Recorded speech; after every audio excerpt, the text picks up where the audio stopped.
উপজেলা নির্বাচনের প্রথম ধাপের ভোটের প্রচারণা শেষ হচ্ছে আজ মধ্যরাতে। ঢাকার দোহার থেকে দোহার ও নবাবগঞ্জ নিয়ে সেখানকার নির্বাচনী পরিবেশ সম্পর্কে আমাদের জানাচ্ছেন সহকর্মী মনিরুল ইসলাম মিন্টু। গতকাল বৃষ্টির পর আজকে বলা যায় যে সারাদিনে মেঘ আকাশ, ফলে আবহাওয়া বলা যায় যে সেই গরমের তীব্রতা নেই। এরই মধ্যে শেষ দিনে যে প্রচারণা সেটি চলছে এবং আজকে রাত 12টার মধ্যেই সেটি শেষ করতে হবে।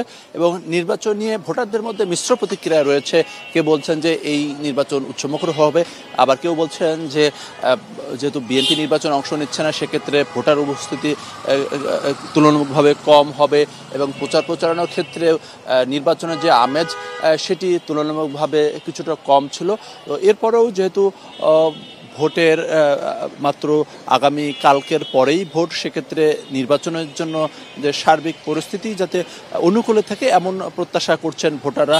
সেক্ষেত্রে কিছুক্ষণ আগেই সহকারী রিটার্নিং অফিসারের সাথে আবার কথা হলো দোহারে। তিনি বলছেন যে এই নির্বাচনকে সামনে রেখে ভোটাররা যাতে নির্বিঘ্নে ভোট কেন্দ্রে আসতে পারে, ভোট দিতে পারে, সেক্ষেত্রে তাদের প্রতিটি কেন্দ্রে 19 জন করে গ্রাম পুলিশ এবং আনসার থাকবে এবং সেক্ষেত্রে গুরুত্বপূর্ণ যে কেন্দ্রগুলো সেক্ষেত্রে 4 জন করে অস্ত্রধারী পুলিশ এবং কম গুরুত্বপূর্ণ সেক্ষেত্রে 3 জন করে পুলিশ থাকবে। এই দোহারে 78টি ভোট কেন্দ্র রয়েছে এবং ভোটার সংখ্যা 2,14,000 কিছু বেশি।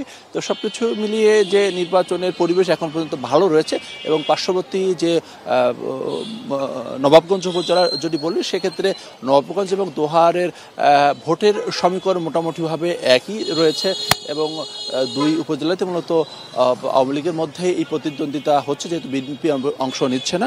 তো বিএনপির পক্ষ থেকে চেষ্টা থাকবে ভোটারদের উপস্থিতি কম থাকে, অন্যদিকে আওয়ামী লীগের চেষ্টা যে ভোটার উপস্থিতি যাতে ভালো থাকে এবং প্রার্থীরা তারা তো তাদের যারা ভোটার রয়েছে তাদেরকে ভোট কেন্দ্রে নিয়ে আসবেনি। তো এমনই সমীকরণ রয়েছে এই দোহার এবং নবাবগঞ্জ উপজেলা নির্বাচনে।